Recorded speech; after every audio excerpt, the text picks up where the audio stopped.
नाज़रीन, नूर जहाँ की आने वाले एक साथ में दिखाया जाएगा कि नूर बानो के साथ तो बहुत बुरा हो रहा है नूर जहाँ के घर में, लेकिन नूर बानो कुछ भी नहीं कर पा रही और मुराद भी नूर बानो से काफ़ी ज़्यादा खफा रहता है और मुराद चाहता है कि नूर बानो जाकर मेरी माँ से माफ़ी मांगे, लेकिन नूर बानो कहती है कि मैं उनसे किस बात पर माफ़ी मांगूँ। वो मेरा नाम चेंज कर रही थी, मुझसे मेरी शनाख्त छीन रही थी, तो ये मैं उन्हें नहीं करने दे सकती। लेकिन फिर भी मुराद कहता है कि मैं अपनी माँ से बेइंतहा मोहब्बत करता हूँ और मैंने तुमसे मोहब्बत की है और तुमसे शादी भी की है, तो सिर्फ अपनी माँ के कहने पर, और मैं अपनी माँ के कहे के अलावा कोई भी काम नहीं करता। दूसरी जानिब हुनैद काफ़ी ज़्यादा पॉजेसिव है अपनी माँ नूर जहाँ को लेकर, और अगर उनकी माँ के साथ कोई भी बदतमीज़ी करते तो वो बर्दाश्त नहीं करते। और हुनैद मुराद से कहते हैं कि तुम अपनी बेबी को समझा दो कि वो हमारी माँ से बदतमीज़ी ना करे, क्योंकि अगली बार अगर उसने ऐसा कुछ भी किया तो मैं बर्दाश्त नहीं करूँगा। दूसरी जानिब मुराद कोशिश करता रहता है नूर बानो को कन्विंस करने की कि वो नूर जहाँ से माफ़ी मांग ले, लेकिन नूर बानो भी किसी तो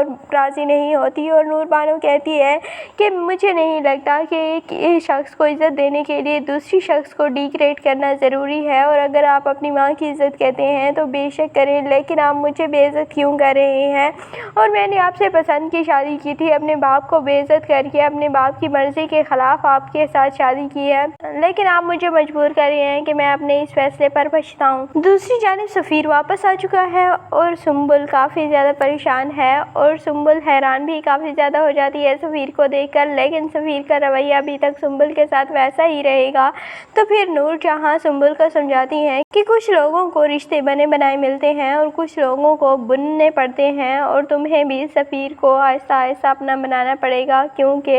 अभी तक वो उसी लड़की के जाल में फंसा हुआ है। दूसरी जानिब माहा की माँ फौत हो गई थी और लेकिन सफ़ीर को पता ही नहीं चला और ना ही माहा ने उसे बताया, और सफ़ीर वापस आकर भी माहा से कोई कांटेक्ट नहीं करेगा और माहा अपने फैसले पर काफ़ी ज़्यादा पछता रही है कि उसने सफ़ीर का इंतखाब क्यों किया अपनी ज़िंदगी को बर्बाद करने के लिए। दूसरी जानिब चाचा मुख्तार चाहते हैं कि वो नूर जहाँ को बर्बाद कर दें और वो काफ़ी ज़्यादा बीमार भी हैं, लेकिन नूर बानो को ये बात नहीं पता चलती और चाचा मुख्तार अब पूरी कोशिश करेंगे कि वो नूर जहाँ को किसी न किसी तरह नुकसान पहुँचाने की कोशिश करें, और वो कहीं न कहीं से नुकसान पहुँचा भी देंगे नूर जहाँ को, और इसी वजह से फिर नूर जहाँ के बेटों को काफ़ी ज़्यादा गुस्सा आएगा और वो चाचा मुख्तार का कत्ल कर देंगे। इसके बाद फिर नूर बानो भी खामोश नहीं बैठेगी और वो अपने बाप के कत्ल का बदला ज़रूर लेगी नूर जहाँ के बच्चों से और नूर जहाँ से भी।